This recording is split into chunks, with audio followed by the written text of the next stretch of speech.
Bueno, bienvenidos a un nuevo episodio de Nos Fuimos al Pasto, un podcast que se sumerge en el apasionante mundo de la producción lechera, el farming, las vacas y un poco de todo últimamente. Estamos en la temporada 2. Este es el segundo episodio de esta largamente pospuesta temporada. Y bueno, hoy estamos yo, José, quien les habla, Nico, y tenemos también un invitado que lo vamos a dejar que se presente en breves momentos. Pero un poco contarles que este podcast, si es la primera vez que te sumás, es un espacio donde conversamos sobre distintos temas, sistemas productivos de distintas partes del mundo, conceptos asociados a la lechería, a la producción agropecuaria y también las realidades que ocurren en distintos países. Y también ponemos la mirada en lo que son las últimas tendencias, las innovaciones tecnológicas y un poco todo lo que está transformando la forma en que trabaja el campo alrededor del mundo, haciendo entrevistas a productores, científicos y especialistas y también en muchos episodios hablando un poco entre nosotros. Así que, sin más preámbulo, quisiera arrancar con este capítulo y si me permiten hacer un poco una breve intro de lo que va a ser el tema y después lo dejamos que se presente a nuestro invitado. Em, Hoy quiero hablar de un tema que es interesante. Primero, hablar un poco de esto de grandes empresas, de bosques, y algo que quedó hace un tiempo, una noticia que generó un poco una mancha, ¿no? En lo que yo a veces llamo esta creatividad que tiene muchas veces el mundo corporativo para limpiar su imagen, ¿no? Así que voy a hablar un poquito de esto, dejo unos puntos suspensivos en esto, pero antes de meterme en esta controversia quisiera hacer una pregunta que, bueno, quizás no tenga mucho sentido, pero imagínense que yo hoy pasara por la puerta de la casa de ustedes y les diga cuánto me pagan por no entrar a robarles, ¿sí? Un poco así. ¿Cuánto me pagarían por no entrar a robarles? Seguramente sería una pregunta bastante absurda, ¿no? Obviamente nada, porque no hacer algo malo no debería ser un servicio, no debería ser un bien, o no debería generar valor.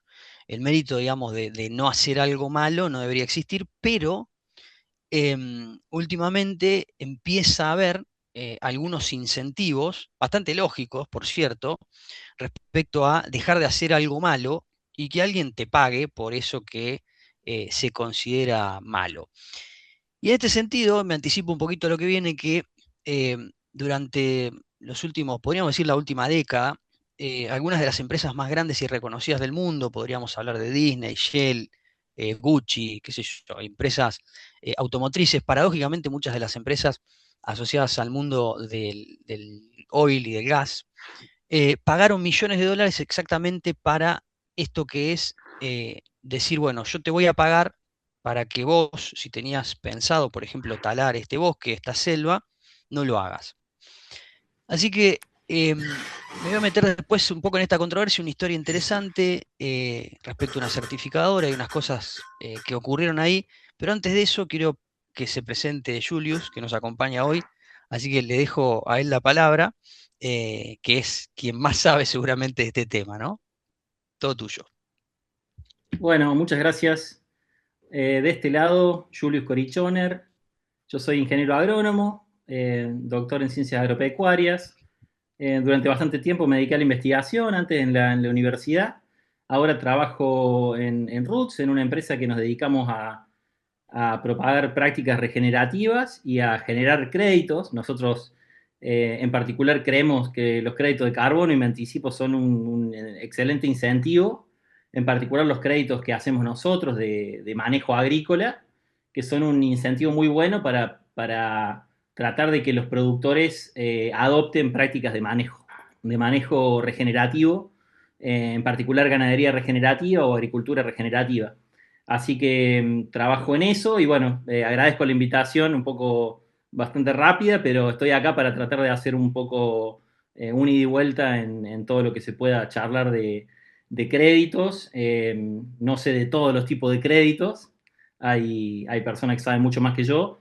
Yo hago la parte de research y un poco de ciencia en Roots, pero en lo que podamos divertirnos un rato y charlar al respecto, bienvenido sea. Bueno, Buenísimo. déjame un poco, primero saludar a toda la audiencia, Nico acá. La verdad que, como les decía antes que empecemos, que me siento como en esa foto de Mascherano con los dos gigantes viste, el chiquitito y los dos gigantes al lado, porque, bueno, este es un tema realmente que es muy apasionante y, bueno, un poco, ya estoy acá, ya estoy en vivo, no me voy a achicar, así que voy a tratar de de poner lo mejor de mí. Pero bueno, no quería dejar de agradecerle prácticamente a Julius de estar acá hoy y acompañarnos. Lo pensé, realmente hoy venía pensando, digo, che, qué bueno que sería que Julius participe en esta discusión. Espero que sea una discusión, como decíamos, que sea una discusión ida y vuelta y que tengamos algunos puntos en común y otros puntos que podamos discernir. Me quedo tranquilo porque como estamos en Zoom no va a haber piña ni nada por el estilo, así de ese estilo, así que podemos putearnos tranquilo que todo va a estar bien.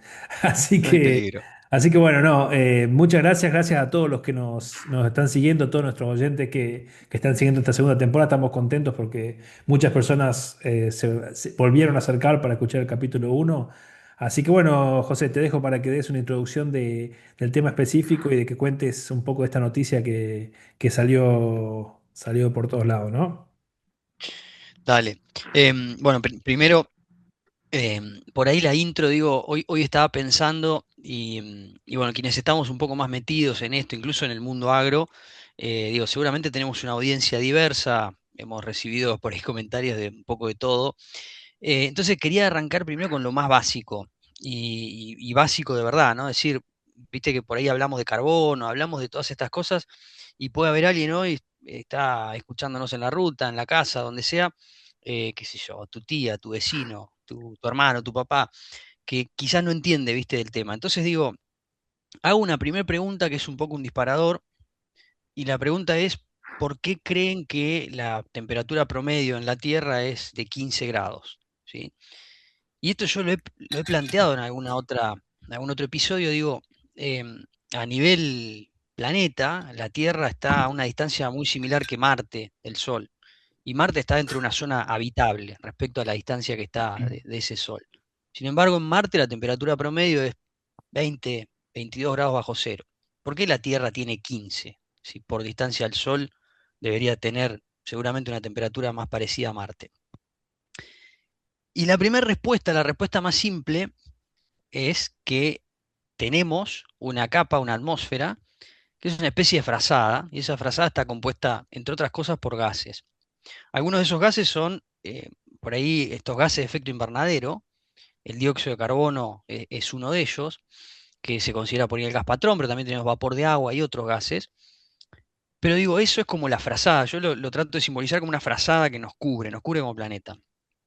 Y si no tuviéramos esa frazada, justamente seríamos un planeta más parecido a Marte, no tendríamos agua líquida, al menos no en superficie, y posiblemente no estaríamos teniendo esta conversación o no estaríamos acá teniendo este podcast. Y yo no podría estar Entonces, disfrutando del veranito mediterráneo con una no, perola en la mano. claramente.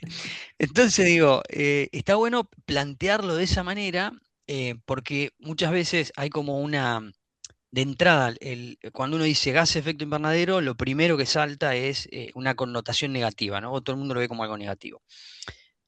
¿Qué es lo que pasó en los últimos, desde, digamos, la revolución industrial? Bueno, esa frazada se empezó a engrosar y sobre todo en los últimos 50, 60 años, la velocidad a la que se está engrosando esa frazada es mucho mayor que cualquier otro fenómeno natural, o al menos de lo que se conoce de fenómenos naturales, por la velocidad a la que se está engrosando. Fue mucho más gruesa en otras épocas geológicas, pero nunca se dio, al menos no se conoce que se haya dado a tal velocidad. Y básicamente el principal responsable de esto es la actividad antrópica, el ser humano, quemando combustible fósil, mayormente inicialmente quemando carbón, a principios de los 1750, cuando empieza la primera revolución industrial, después quemando petróleo, como estamos quemando ahora, y bueno, y distintas fuentes, ¿no? A su vez, cambio de uso de tierra, todo esto que podrás explicarnos mucho mejor, Julius, después. Entonces digo, si no tuviéramos esa frazada, el calor que llega a la Tierra durante el día, cuando se va el Sol, se perdería en las capas altas de la atmósfera y tendríamos efectivamente un planeta helado. Entonces, el problema de fondo es la velocidad y lo que se está engrosando esa frazada. Y ahí es donde tenemos que empezar a pensar cómo hacemos o de qué manera, un poco todo esto en que se trabaja, ¿no? En todas las cuestiones que tienen que ver con la captura de carbono, ¿de qué manera hacemos que esa frazada deje de engrosarse, ¿sí? O bien se reduzca el tamaño? O sea, hoy estamos en un camino en el que los modelos están mostrando que si seguimos, digamos, quemando combustibles fósiles a esta tasa, bueno, vamos a tener efectivamente un planeta mucho más cálido y las consecuencias son difíciles de predecir. O sea, es bastante difícil, los modelos climáticos predicen ciertas cosas, pero es complejo predecir qué va a pasar. Lo que sí es claro es que eh, vamos camino por ahí a más volatilidad climática y a ciertos fenómenos que pueden ser muy complejos para la actividad, sobre todo la actividad agropecuaria. Entonces digo, esa es la intro con la que quería poner un poco en foco, digo, para qué hablamos de carbono? ¿No? O sea, ¿por qué estamos haciendo tanto foco? Lo que sí ocurre en el último tiempo, y esto es un poco la introducción que hacía, es que hay un concepto que a mí me preocupa, que es, bueno, primero el greenwashing, ¿no? Un montón de empresas, este concepto de que empresas que son netamente contaminantes empiezan a denominarse carbono neutro. O empiezan a decir, bueno, estamos haciendo esfuerzos para hacer carbono neutro, una empresa como Shell, por ejemplo, o empresas petroleras, ¿no? Em, que básicamente viven de emitir, ¿no? De extraer combustible fósil y, bueno, alguien lo va a quemar, a ese combustible fósil. ¿Y cómo hacen para hacer carbono neutro? ¿Cómo hacen para decir que son carbono neutro, que cierta actividad es carbono neutro? Compran bonos de carbono. Es decir, compran, hay certificadoras, hay empresas que se dedican también a venderlos. Entonces interaccionan con esas empresas y compran estos bonos para, emiten, no sé, 200 kilos y compran 200 kilos de captura de alguien. Que se supone que estos 200 kilos que se compran, o sea, esta empresa se asegura que se hayan generado de algún lado, digamos, en el sentido de decir, bueno, es paliativo por un lado y compensa el mal que uno hace. Entonces uno paga para decir, bueno, pago para que se haga el bien, de la misma forma que yo hago mal, entonces queda forma neutro, ¿no? Un Sí, que balance, exacto. Es ahí como, depende, dale, dale, Julio. ahí depende, qué linda hermosa charla. Ahí tengo un montón de opiniones individuales. Hay un disclaimer Dale. que tengo que hacer que para charlar acá en stream, porque tengo un montón de opiniones. Las opiniones que tengo hoy son opiniones individuales mías y no representan las opiniones de la empresa en la que yo laburo. Eh, Perfecto. Creo que es fundamental para mí que el consumidor que compra cosas en una empresa y la empresa que va a neutralizar su huella es con qué tipo de créditos lo compensa, digamos, porque no es lo mismo compensar la huella tuya con un crédito que viene de un productor que tomó un manejo regenerativo o de una plantación de árboles, que es carbono que Que fue secuestra. secuestrado, Nuevo. que no es lo mismo secuestro de carbono que reducción de emisiones. Entonces ahí hay un Sí, concepto hermoso que es, che, no todos los créditos de carbono son lo mismo, hay que dividir el mundo en dos de los créditos de carbono entre reducción de emisiones, que es dejé de talar árboles, eso es reducción de exacto. emisiones, con plante árboles, que es secuestro de carbono real. Claro, Y porque esos dos tipos son muy distintos, valen distinto y se aprecian distinto en el mercado de carbono. Entonces yo creo que ahí hay un primer juego que me parece que está muy bueno contarlo, porque claro, si vos cancelás 10.000 toneladas de carbono con disminución de emisiones, no sé, en China, con una caldera que es 1% más eficiente, no es lo mismo que una plantación de árboles de 10.000 hectáreas de plantación de árboles. Digamos, hay una diferencia cuantitativa ahí y cualitativa. Sí. explicar rápidamente, Julio, cómo es el secuestro de carbón que funciona en este tipo de sistemas. O sea, básicamente, ¿cómo sería? Estos árboles toman el carbono. No, el secuestro es el ciclo de carbono que vimos en la primaria, que por fotosíntesis vos fotosintetizás y tomás el CO2 de la atmósfera y lo transformás en biomasa de la planta. Claro, Vos cuando sembras un árbol o lo plantás o alentás a que la regeneración natural del bosque ocurra en un lugar que, por ejemplo, tenés el renoval en un lugar y vos lo protegés y permitís que vuelva el bosque secundario en un lugar y eso hace fotosíntesis, transforma el CO2 en biomasa y está secuestrando carbono en la biomasa aérea. Que después Esa es queda en el una manera. suelo y vuelve a Otra reproducir. manera es, tenías un peladal mal manejado, sobrepastoreado, y dividís en un montón de potreros, planificás el pastoreo y empezás a tener mucha más biomasa que hace fotosíntesis, ciclás con mucha, de mejor manera la biomasa, la fitomasa aérea, y haces un ciclado del bosteo, eso cae a la tierra, se transforma en materia orgánica y esa materia orgánica se acumula en el suelo. Esa es una segunda forma de secuestrar carbono. Secuestras carbono como materia orgánica, esa famosa tierra negra que conocemos, y eso también es secuestro de carbono que puede persistir cientos de años. Exacto. Entonces, esas son dos maneras que al menos yo aprecio que pueden estar buenas, digamos. Después viene toda la manera de cómo lo pruebo, cómo lo certifico, qué sé yo, pero digamos, esas son dos maneras que son palpables, digamos, Sí. y que pueden estar buenas, digamos. Porque después también, a ver, y coincido en esto de que este punto que vos dijiste de la segunda parte, que voy a decir, no es lo mismo este tipo de prácticas que después reducir la emisión, que es un poco lo que yo veo muy en vivo acá en Europa, que es básicamente decirte, che, vos tenés un automóvil diésel, no podés entrar al centro o no podés esto por el tema, entonces te empiezan a reducir las posibilidades cuando vos ves, por ejemplo, acá en la ruta, y lo veo siempre, que acá todavía la práctica es dar vuelta a la tierra, dar vuelta al pan de tierra, y vos ves que está 6 7 meses pelado todo, Sí, ¿viste? Y entonces vos ves como si hay una contradicción muy grande en todo esto, Y ¿no? Nico, te agrego, si haces, off topic completamente, pero si haces un análisis del ciclo de vida de un auto eléctrico, te da peor que un auto diésel. Esa Claro. es la parte que nadie te dice, porque seguimos necesitando combustible fósil para hacer minería, seguimos necesitando minerales raros para la construcción de baterías, seguimos teniendo muchas dificultades para recuperar esos minerales una vez que se acaba la vida útil, y Claro. hay papers escritos. Entonces, eso es medio paradójico. A mí me parece súper interesante, mira, coincido plenamente con esto, Julio, que decís. em, y justamente el punto o lo que iba a mencionar después venía en relación con esto. ¿Qué es lo que pasa con, o sea, cómo arranca esto? Vamos a decir el pecado, pero no el pecador. Pero, ¿cómo arranca esto? Esto, en un momento, una certificadora, utilizando un protocolo, dice, bueno, yo te voy a otorgar o voy a certificar estos créditos a empresas, le voy a decir, mira, esta zona es una zona potencialmente que podría ser deforestada. Entonces yo te voy a vender este carbono que ya está capturado. Digamos, una selva es un ecosistema en equilibrio, no está capturando carbono, digamos, su aporte neto es cero. Ya, lo mismo que respira, lo mismo que captura, eso también está comprobadísimo en una selva.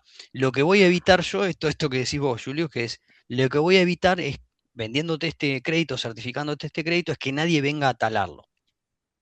Ese fue un gran negocio, todavía ahora está mucho más discutido, a partir de un protocolo. Entonces es esto que yo te decía, yo voy a pagar, una empresa va a pagar para que no se desmonte eso. Pero detrás de eso tiene que haber una convicción o en realidad, justamente la certificadora tiene que estar probando que esa tierra, esa selva está en riesgo. Si no hay un riesgo real, es una mentira, ¿no? O sea, es como decirte, Porque yo te voy a vender todos porque estos bonos de carbono. no hay ninguna acción para evitar, porque no hay Claro, ninguna amenaza. Eso es lo no hay que... ninguna ahí, amenaza, ahí exacto, imagínate. te hago un Dale, punto que es, todos estos créditos, o sea, hay muchos créditos diferentes, digamos, y sí. digamos, el único problema que yo le veo, ¿sí? Para mí tuvo algo malo y algo bueno, ese artículo que salió en The Guardian. Lo malo que tuvo es que todos los créditos que son muy buenos, pues desde mi punto de vista, yo trabajo en certificaciones y todas las certificaciones con las que yo trabajo son del más alto nivel. O sea, te revisan todo. O sea, para certificar en las grandes certificadoras tenés que poner todas las reglas con las que vas a jugar. te las validan, después vienen personas a campo, hablan con las personas que están en el territorio, o sea, pero depende, es como que hay mostradores y vos tenés diferentes tipos de créditos. Entonces, con Sí, los créditos de agricultura que trabajo yo, el estándar es súper alto y el problema es que el artículo fue los créditos de carbono sí, no sirven por poco. Es como si yo te dijera, sí, porque una vaca dio 100 litros de leche, todas las vacas dan 100 litros de leche. sí, sí, sí. Entonces, los buenos pagaron por pecadores, porque los créditos de carbono están, son, están súper arbitrados. Vos tardás 4 años en poder emitir un crédito de carbono y son 4 años de trámites para poder lograr certificar un crédito con las mejores certificadoras del mundo. Sí, que de Lo hecho que ahora con sucedió, Ovis, ¿no? Lograron una con Ovis. Ustedes estuvieron claro, involucrados en la de Ovis, ¿no? Que exacto, fueron exacto. 4 años. Y nos llevó 4 años, digamos, para Sí, poder emitir créditos de carbono. Y la realidad es que el nivel es altísimo. Y además tenés que sacar muestras de suelo al año 0, al año 5, calibrar modelos. La calidad es súper alta. Lo que sucede es que la certificadora en las selvas tropicales es otro tipo de créditos. Y el problema claro, es un problema técnico que es estructural, porque si yo protejo un bosque, la pregunta es, ¿qué hubiese pasado si yo no lo hubiese protegido? Y es un problema sí, contrafáctico. ¿Cómo sé sí, si se hubiese deforestado? No lo puedo saber porque lo protegí, entonces no se deforestó. Entonces ahí surgen sí. una serie de alternativas para calcular qué hubiese sucedido en el caso hipotético de que no se hubiese protegido. Yo no soy experto, súper experto en bosques tropicales, pero digamos, parece que no la certificadora, sino algunas desarrolladoras Sí. encontraron la manera de vender los créditos antes de pasar por algún control, no sé, la verdad que no sé cómo fue, y entonces ahí pasó un poco el quilombo, digamos. Y Sí, lo bueno fue que mejoraron los métodos y ahora se encontraron, hoy en día tenés que usar controles sintéticos en distintas partes, donde vos vas tomando los rates de deforestación. Es como los rates que se deforestan en las partes cercanas de la selva donde vos estás claro, como queriendo para darte vender un proxy créditos, de... es el Sí, testigo. Entonces se mejoró. Eh, pero digamos, no es la certificadora no te dice cuántos créditos vas a emitir, sino que es quien desarrolla el proyecto, quien propone, digamos. Entonces, en ese punto, también hay que asignarle responsabilidad a quien desarrolló el proyecto, digamos. sí, Eh, de hecho lo hacen después ellos. A ver, vamos a aclarar porque el artículo, estamos hablando de un artículo que salió en The Guardian. The Guardian es como Crónica TV, ¿no? O sea, estamos al mismo un poco nivel sí. sí, en términos de polémica y tirar, son todos muy sensacionalistas.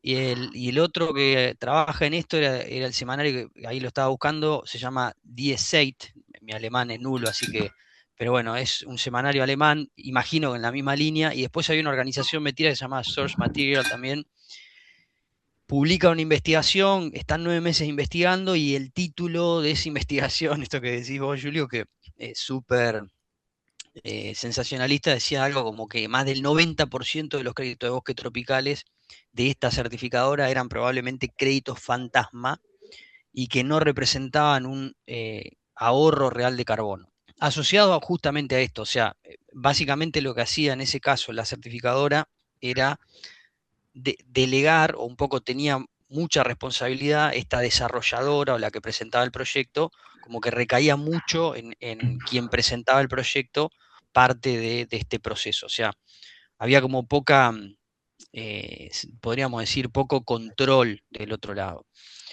Em, y bueno, en ese momento genera todo un ruido enorme. Esto estaba basado en un preprint de un paper, después ese paper se publica en Science. Em, Después ahí de Science hay otro paper que sale un poco a rebatirlo, como diciendo, en realidad no lo rebaten, sino que dicen, mira, me parece que no es 90 o no es tanto, es un poco menos. El número empieza a bajar, pero bueno, finalmente esta certificadora lo que termina haciendo es, creo que ahí a fines del 2023 o principio del 2024, lo que dice es inactivan directamente este protocolo. Y bueno, un poco tenía que ver con esto, con la metodología, ¿no? Y había creo que otras dos metodologías parecidas. Ahora, a una consulta. ¿Esta empresa intencionalmente estaba sobredimensionando los números? Yo No no lo creo, sé. no creo, pero bueno, hay un gran negocio. O sea, esto es cuando se transforma. A mí lo que me empieza a pasar, esto es de vuelta es una opinión personal.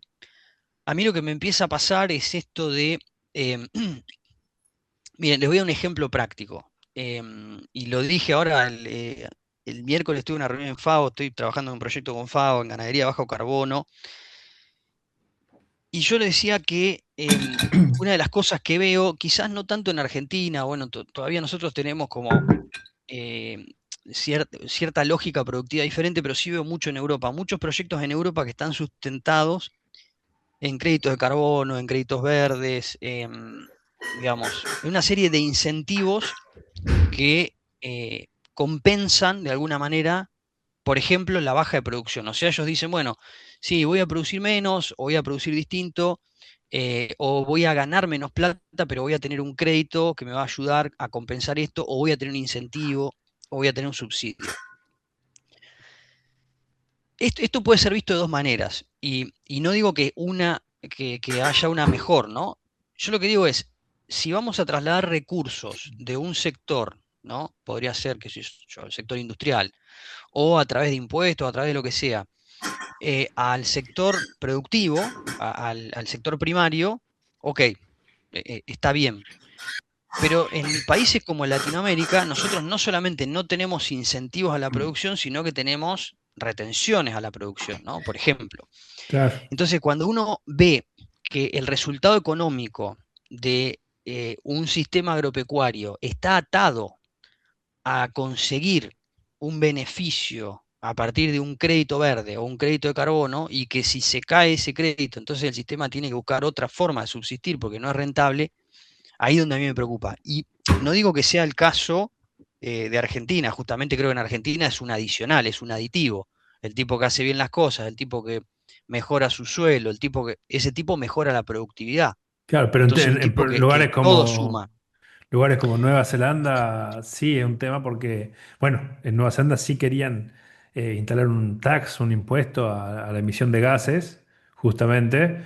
Iba a ser uno de los primeros países que iba a cobrar y bueno, ahora obviamente por cuestiones políticas cambió el color del gobierno y suspendieron todo. Pero bueno, en Nueva Zelanda sí iba a tener un impacto y muchos granjeros se plantaron con esto y ya algo que ya tenía una estructura y ya estaba todo dado Sí, para sí. empezar. De hecho, ya había una fecha que después la tuvieron que postergar y después cambió el gobierno y ahí se suspendió.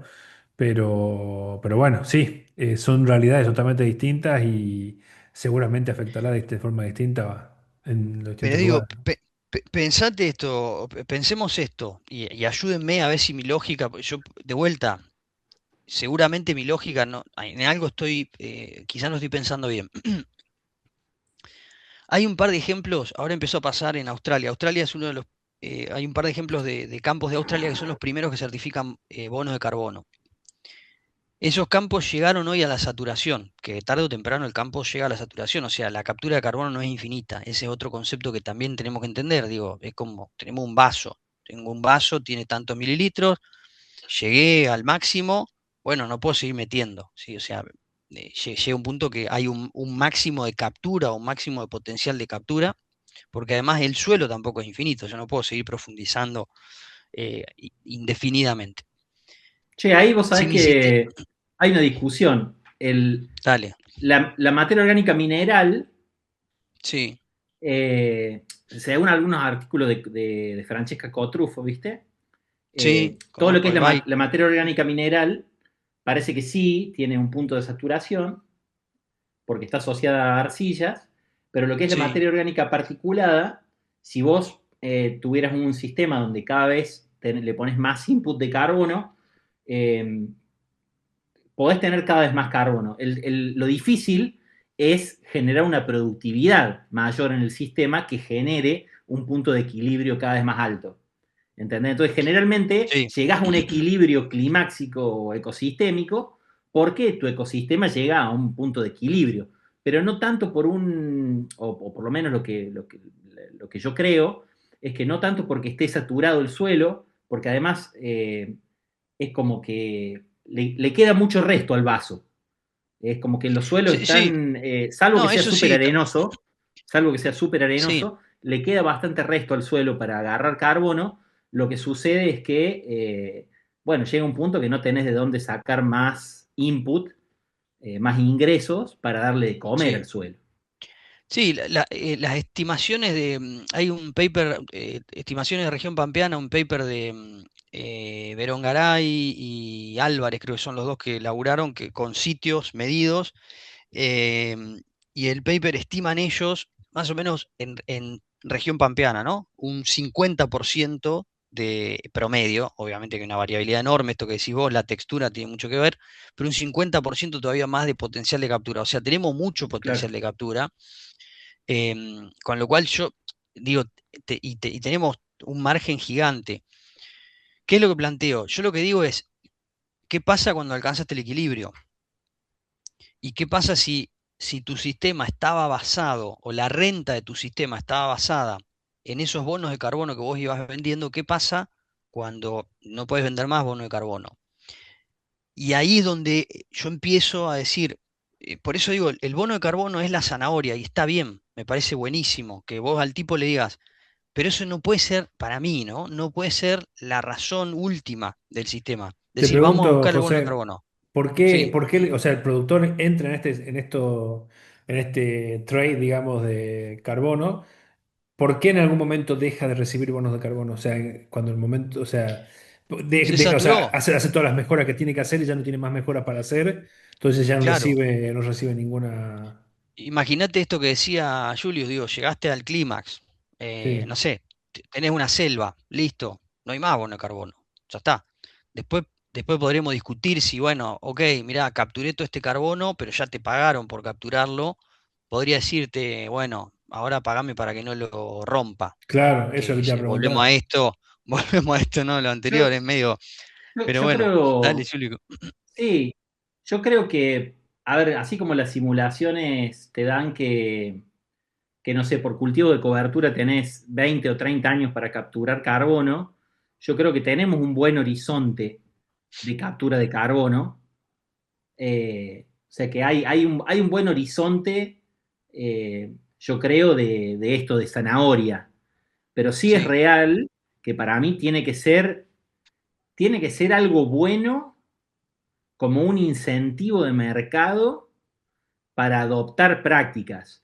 exacto, Pero la práctica en exacto. sí tiene que ser regenerativa. No podés tener una práctica que no sea regenerativa y que se base solamente en un túnel de carbono. Eso yo lo comparto completamente. O sea, es lo Exacto. que tiene que ser Y también, económicamente también, sin viable. saber, perdón, sin saber mucho, también pienso.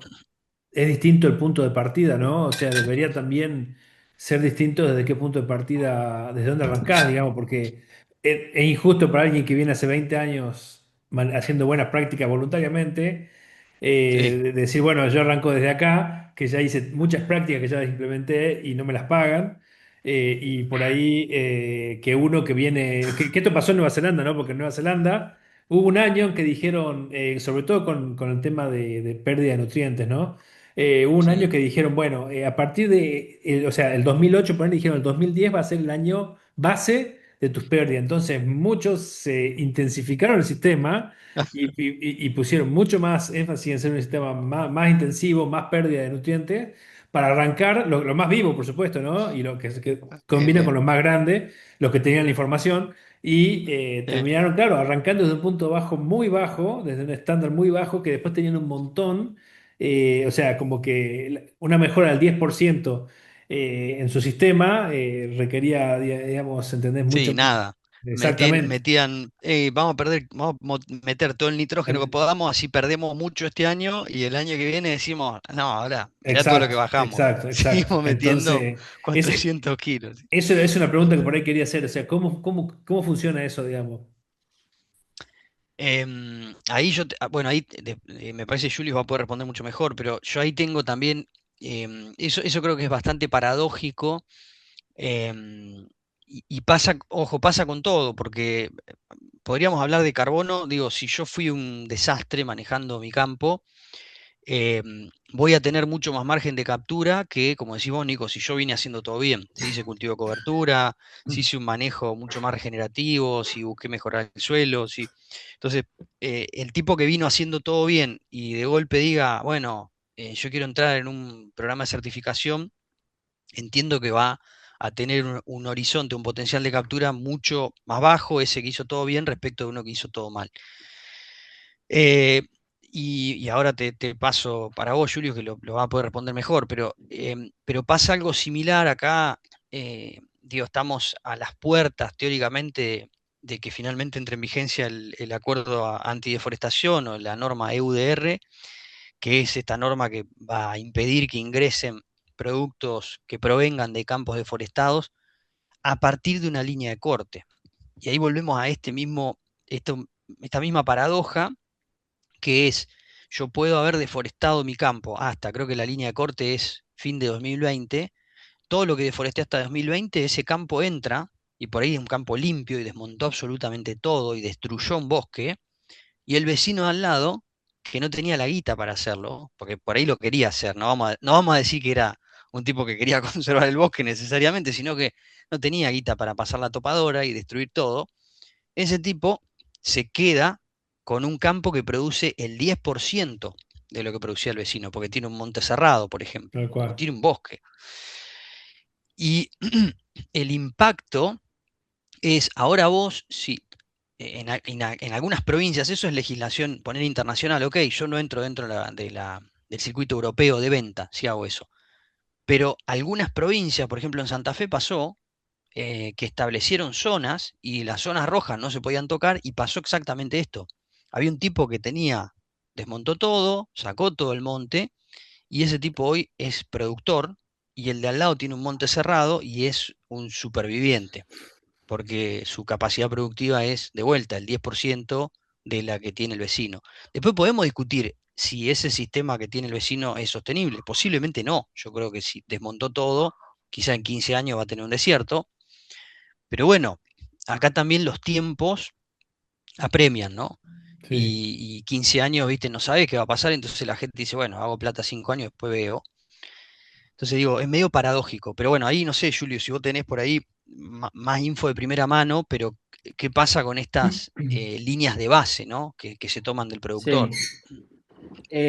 Mira, en los proyectos de carbono en general, uno puede discutir, esto de hecho se discute, tipo de pioneers, los Mm, pioneros, que generalmente son desfavorecidos porque tienen una línea de base muy buena. Uno puede discutir si está bien, si está mal filosóficamente, pero en general uno tiene una línea de base dependiendo el tipo de metodología de entre 3 y 10 años hacia atrás y después mm. vos tenés la línea de base y después contás el secuestro y la reducción de emisiones de tus años de proyecto, que es cuando vos aplicás la práctica mejorada, por ejemplo, sea una forestación, sea Mm. que metiste un cultivo de cobertura, sea que disminuiste la fertilización, sea que estás planificando el pastoreo y haciendo un manejo holístico del ganado, sea que la práctica que vos quieras, lo comparás contra tus años de línea de base. Entonces comparás, Ahora, secuestraste perdón, carbono esa contra la línea de línea de base, base.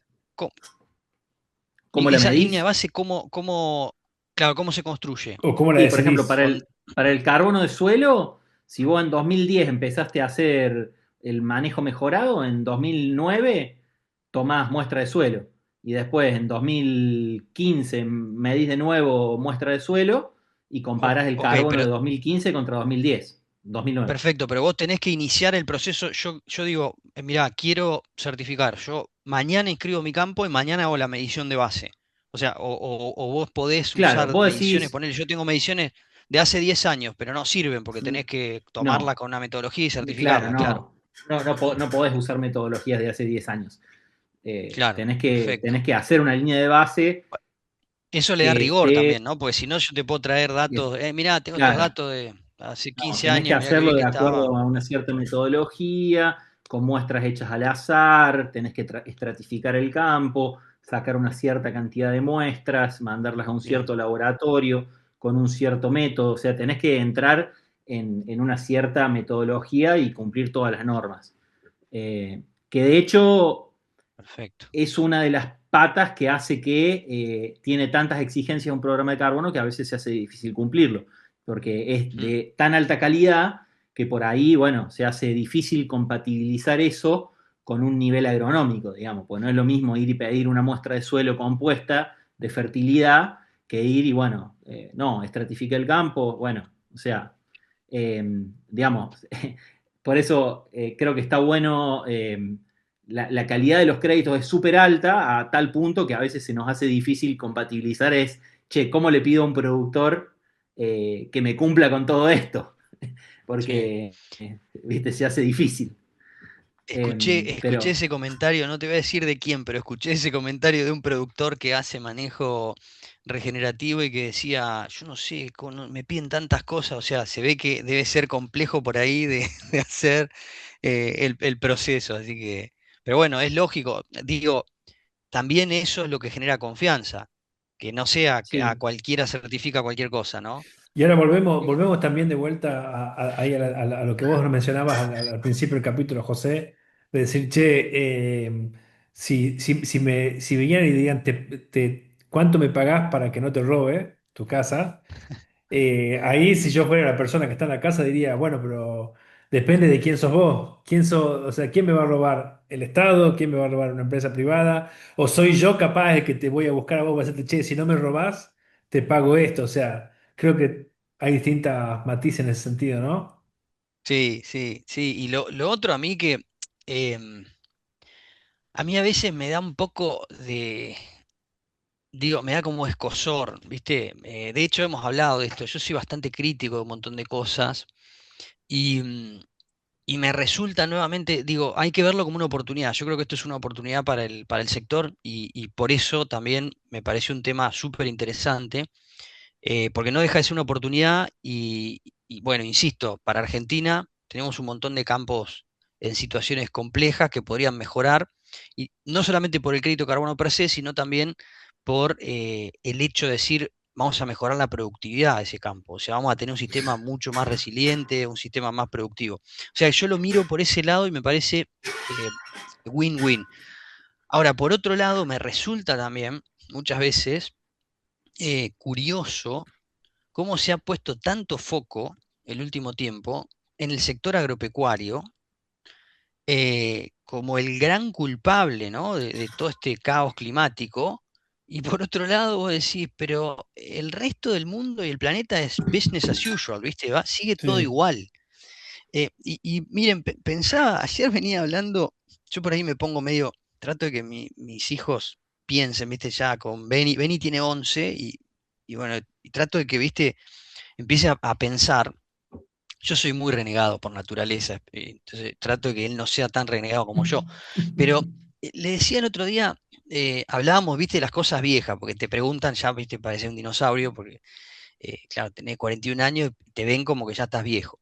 Entonces, viste, te preguntan cosas, ¿no? ¿Cómo era antes? ¿Cómo eran los celulares? ¿Cómo eran las cosas? Digo, vos antes te comprabas un aparato, dispositivo, un electrónico, una heladera, y te duraba 50 años. Y todo lo que se construía con una lógica de que dure, de que sirva muchos años, de que se pueda reparar. Y bueno, y era lo mismo, vos tenías la misma tele, 40 años, la misma heladera, 40 años, el mismo horno, 40 años, y eso era lógico. Y hoy eh, pasamos a este extremo de que todo tiene que durar 2 años. Estábamos hablando de lo mal que anda mi computadora, una computadora que tiene 3 años, ¿viste? Igual antes te compraba una IBM y te duraba 12 años y no pasaba nada. Digo, y eso justamente en contra de todo lo que después hablamos de tratar de conservar y de mejorar y de que el mundo sea, digamos, de que haya menos contaminación, de que usemos mejor los recursos. Entonces, como que por un lado, creemos, yo creo que hay un error conceptual, creemos que el problema está en los sistemas productivos de producción de alimentos y como siempre digo, si de algo no podemos prescindir es del alimento, y por el otro lado seguimos manteniendo nuestro estilo de vida, ¿no? Bueno, consumiendo y consumiendo y consumiendo como si no hubiera un mañana, cosas que no son renovables. Digo, yo el último tiempo me he sorprendido de decir, miren la cantidad de porquerías electrónicas que he dejado de usar y terminan tiradas. Sí, tal cual. Entonces, me resulta a veces muy chocante tener que salir a dar explicaciones respecto de nuestros sistemas productivos, em, a, digamos, a una población que vive inmersa en un mundo hiperconsumista de todo tipo, digo, de cosas. Sí, Em, y vuelvo a este ejemplo, no sé si te acordás, Nico, cuando tuvimos una charla con Derek Moot y, y sí, Derek decía algo que era, en ese momento él decía, em, si queremos mejorar por ahí nuestras prácticas productivas y hacer cosas como se hacían hace 20 o 30 años, podemos ir por esa vía, em, pero tenemos que ser conscientes de que el alimento va a ser más caro. Y hoy vengo escuchando, me toca trabajar mucho con proyectos de Europa, mucha gente que dice el alimento tendría que ser más caro. El alimento, porque en realidad tiene valor. Y sí. si el alimento es más caro, va a quedar menos plata para comprar estupideces como compramos.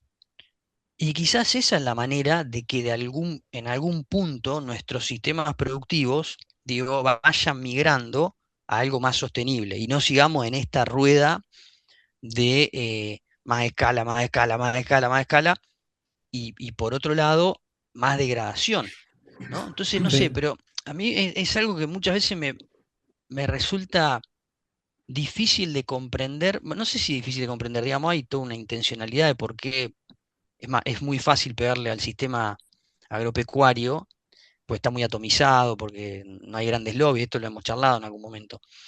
Em, pero me parece bastante sorprendente cómo gran parte de la población se ha quedado con ese mensaje, ¿no? Como pensando, bueno, al final la producción agropecuaria es como la gran responsable del cambio climático, de la contaminación, de esto y del otro.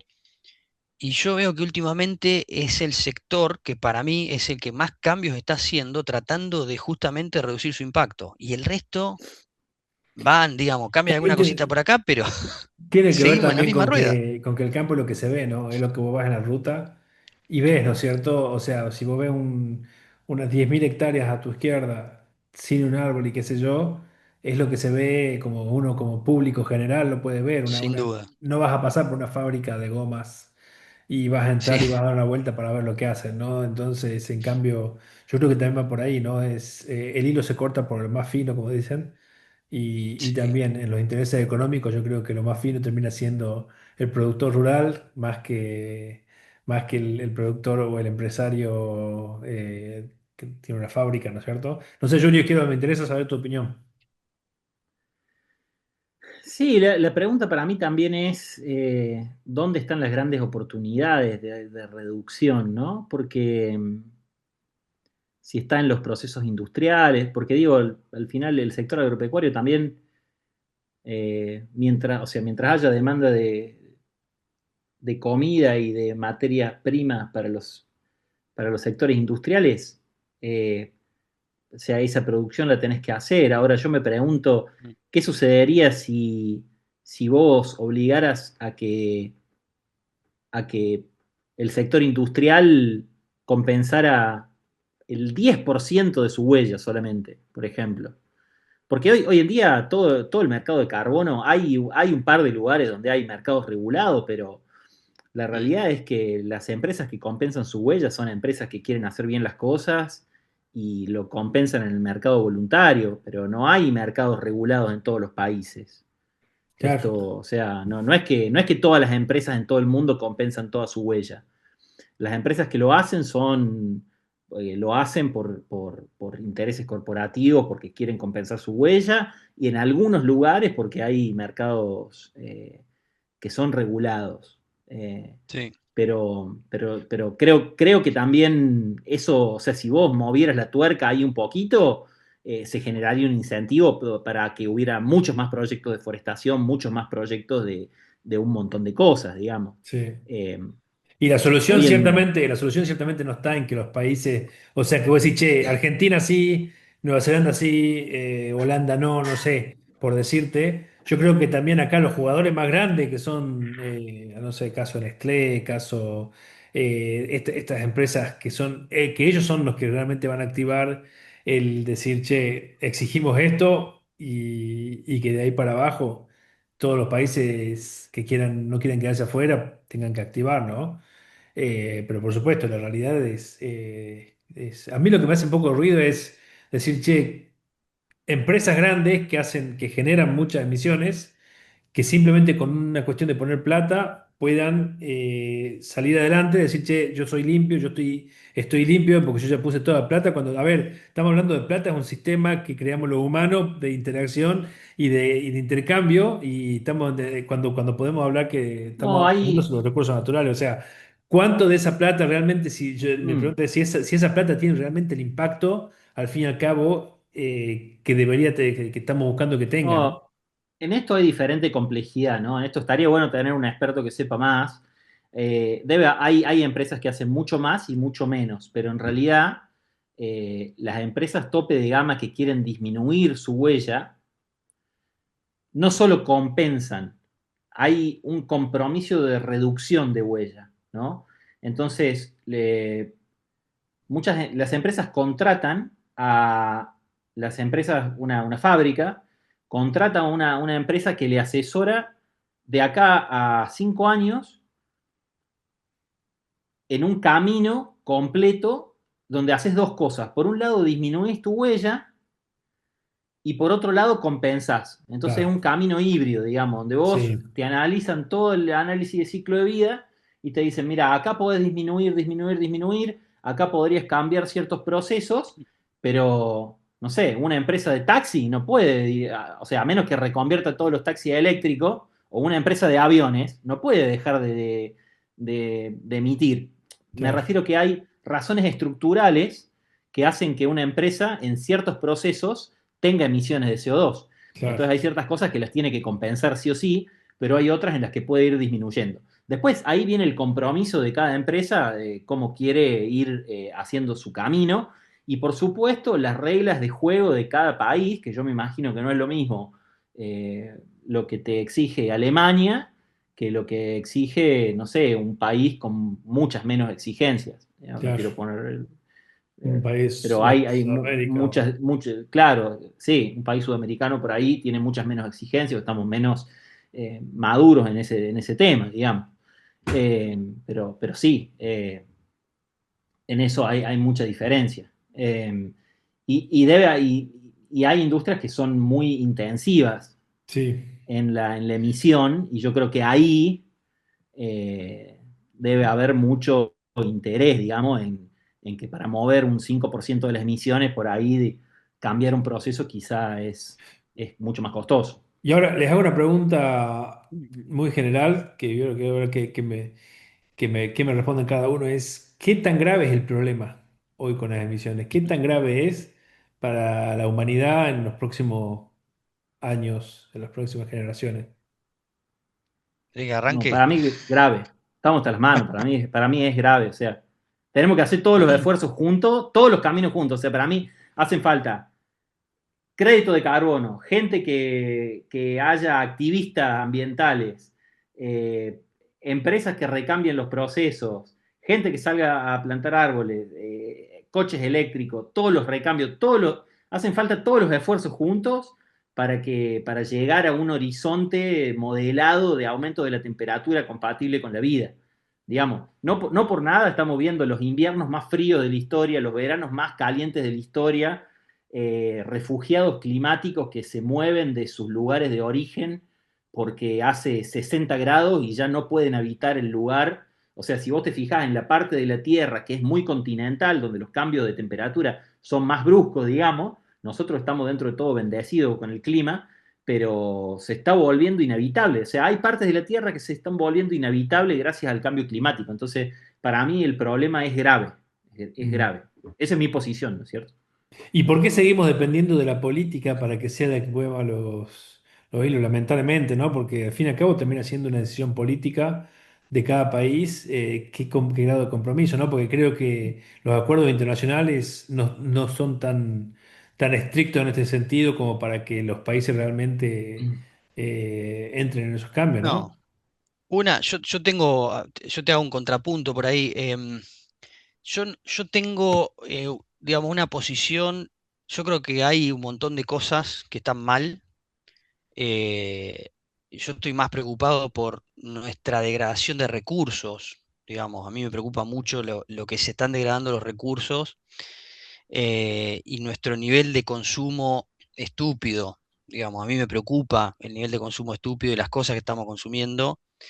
Em, no está claro, a mí no me queda tan claro los puntos de no retorno. Yo no creo que haya, digamos, el planeta tuvo épocas tremendamente cálidas. Lo que sí está claro es que el impacto que puede tener un aumento global de temperatura como está teniendo en un mundo mucho más poblado, bueno, es mucho más complejo, ¿no? O sea, no es lo mismo tener 100.000 personas en el mundo con un cambio climático que tener eh, 9.000 millones, qué sé yo, lo que seamos de acá a que ocurra ese incremento.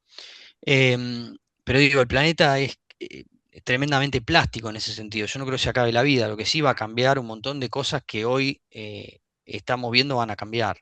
Pero a mí me preocupa eso. em, me preocupa una parte, la visión que hay detrás de esto, que es cuáles son los países que están más preparados para soportar esos cambios de clima, son los países desarrollados.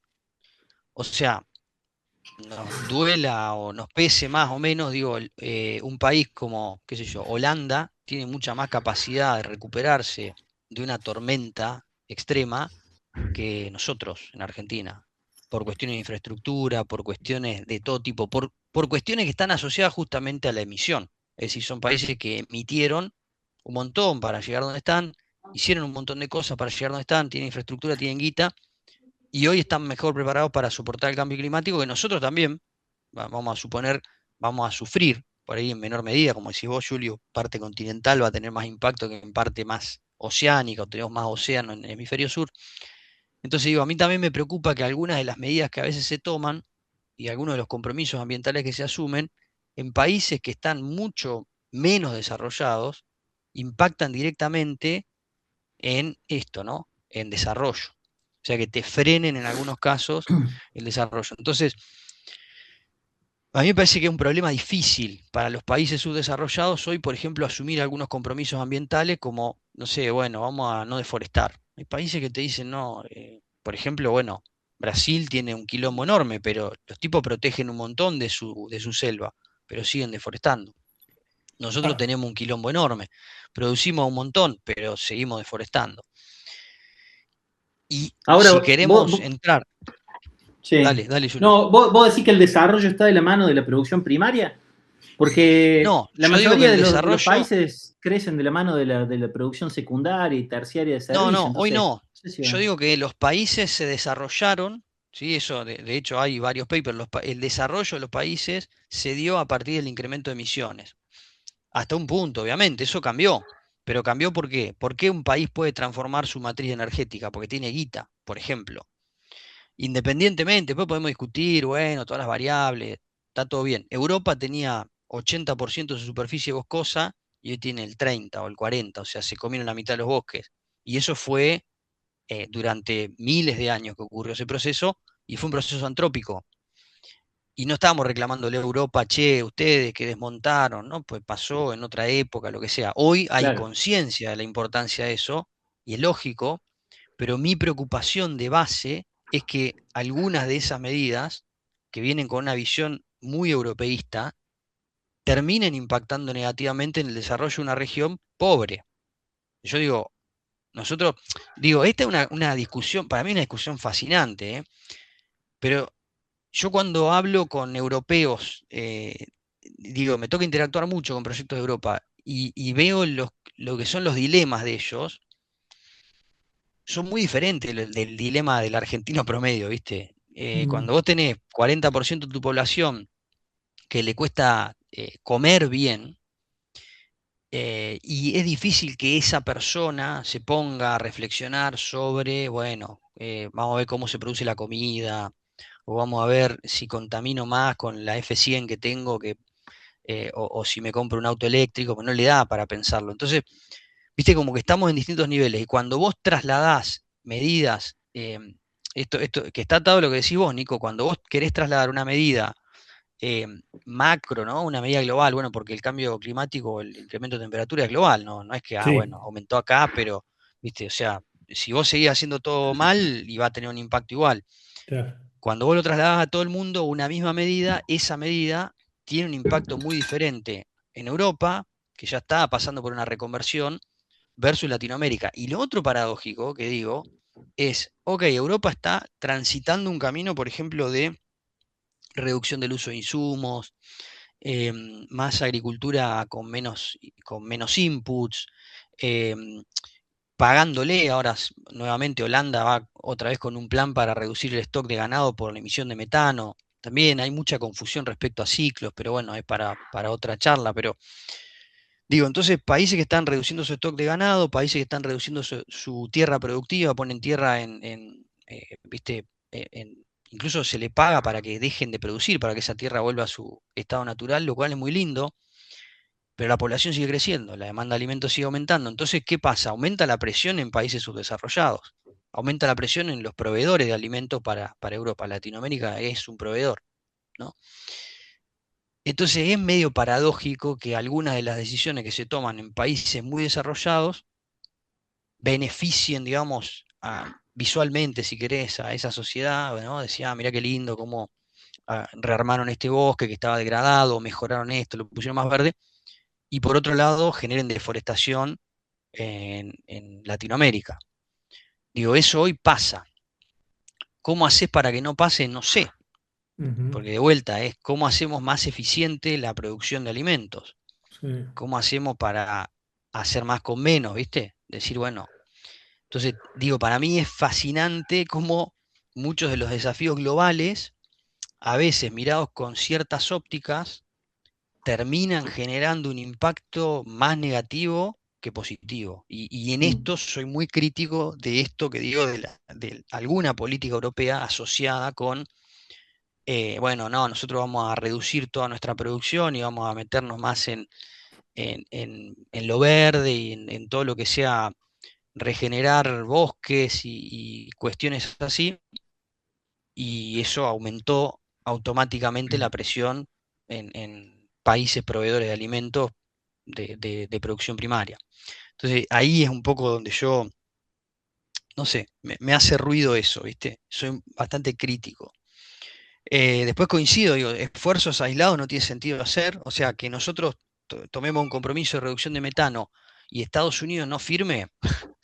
Yo, viste, por momento me río, digo, si Estados Unidos y China no hacen un cambio de fondo, es lo mismo lo que hagamos el resto de la humanidad. Sí. O sea, es nulo el impacto. Esa también Sí, es la otra es así. cosa, ¿no? Que Eh, creo que ahí coincidimos, Julio, ¿no? Digo, Ah, sí, ¿qué podemos eso, hacer nosotros? donde, o sea, si no lográs consensos de integración regional grandes, no tiene mucho sentido. O sea, Claro, y en eso, en las emisiones, tenés grandes emisores donde si no lográs consensos ahí, no tenés ningún resultado, digamos, no tenés ningún resultado. claro. O sea, China solo emite, no sé, un porcentaje muy grande de las emisiones globales, entonces tenés que lograr. Igual está haciendo esfuerzos grandes, digamos, está haciendo Sí. esfuerzos, pero bueno, ahí tenés siempre un Mucho trade-off con la esfuerzo de economía. deforestación, ¿no? Con mucha Sí, forestación. He visto que han hecho cosas muy sí, piolas con sí, forestación. bueno, Em, muchísimo. yo por ahí, no sé si queda algo más ahí en el tintero. Yo como para ir cerrando ya. Julius, no sé si no, querés yo, decir algo más, dale, alguna... Julio, por ahí una reflexión final que está bueno, ya que te tenemos. Eh, no, perdí la noción del tiempo de tanto que estuvimos charlando. Pero no, a mí me parece que no hay una solución aislada.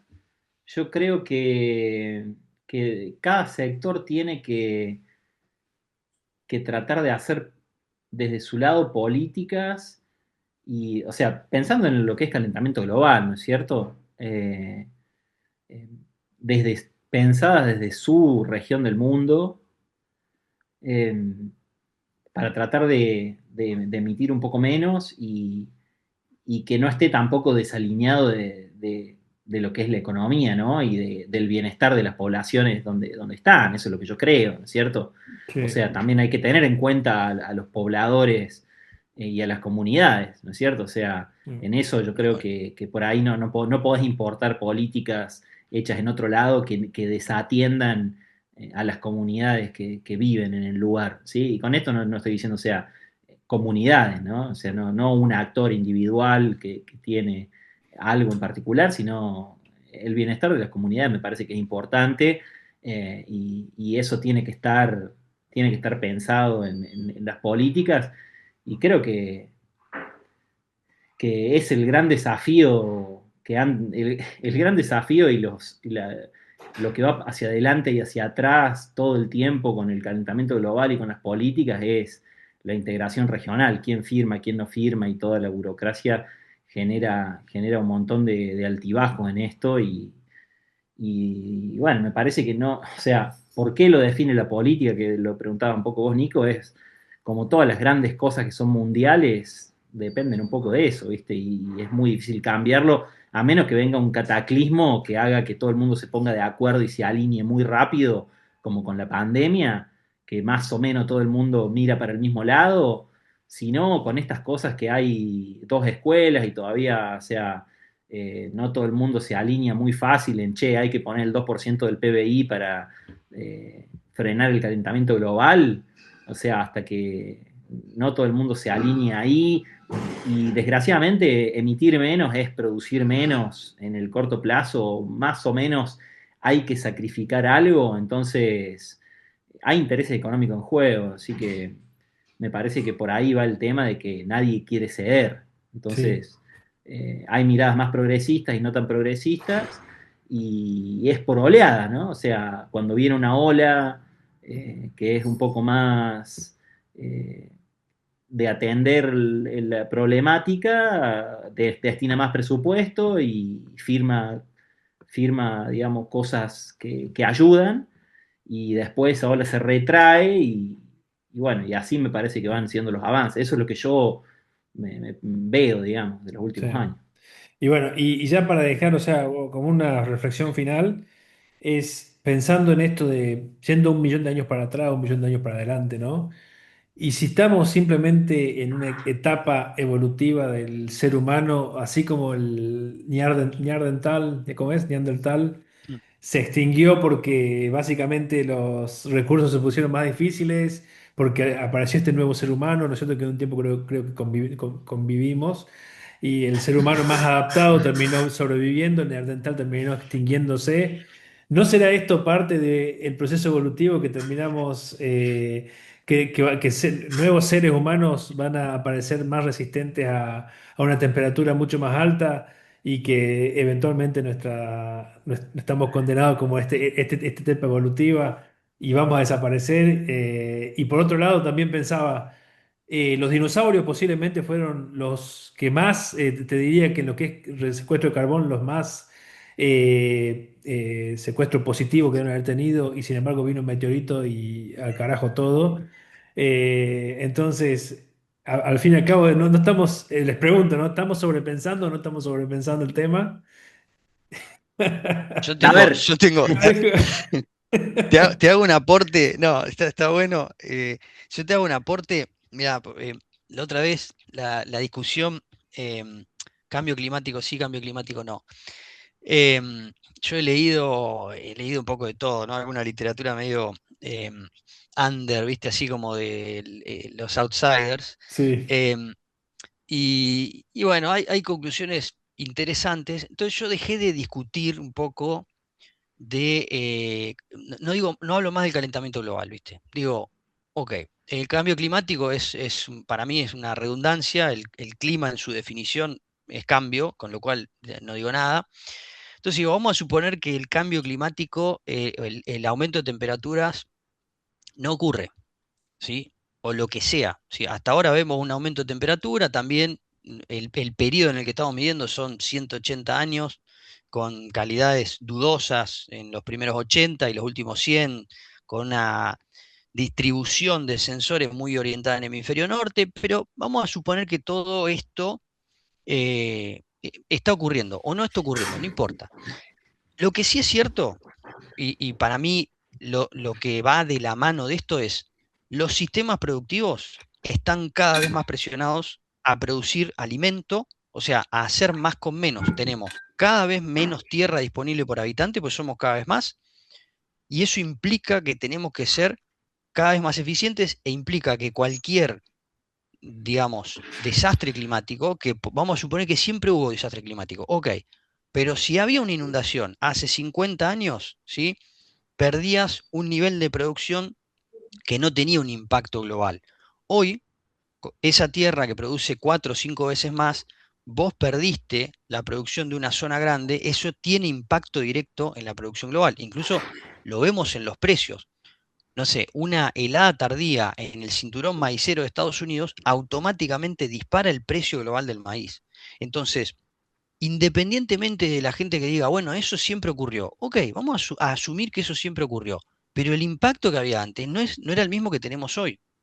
Entonces, lo que yo planteo al escéptico, y es más, me puedo incluir dentro del grupo escéptico, no importa, lo que planteo es, nuestros sistemas productivos tienen que ser cada vez más resilientes, tienen que ser cada vez mejores, tenemos que poder superar, y no es necesariamente vamos a producir siempre más.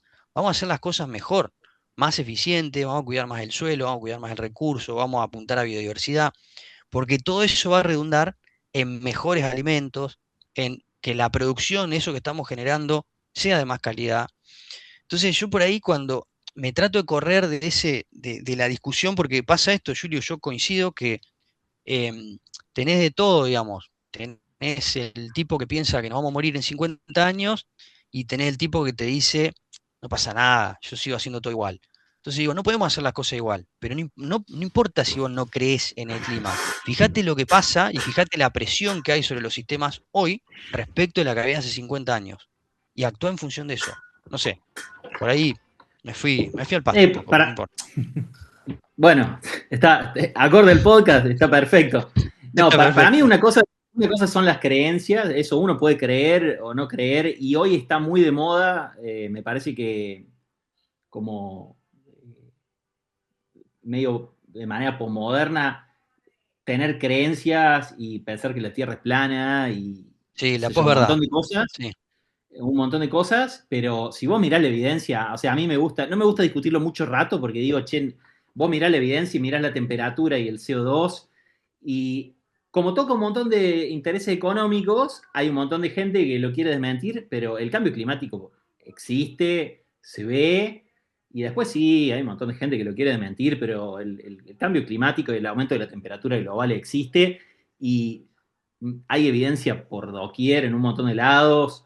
Yo en los últimos años trato de dedicarme a lo que hago, un poco para aportar mi granito de arena, pero yo no tengo una creencia, es como que lo que veo es la evidencia que sustenta eso y, y bueno, y no me corro de la discusión porque si no sería como dejar una balanza en cero, ¿no? Como es lo mismo Mm. pensar que hay cambio climático o no, yo tengo una posición firme de decir, che, el cambio climático existe, como científico no me puedo, no puedo quedarme callado ante eso y los eventos climáticos existen extremos en base a ese cambio climático y hay un montón de consecuencias indeseables y bueno, y hay que tratar de combatirlo cada uno desde el lugar que pueda, si te dedicas a eso, y si no, al menos tratar de bancar a las opiniones y a las políticas públicas que tratan de combatir el cambio climático. Ese es el lugar donde yo estoy parado, ¿viste?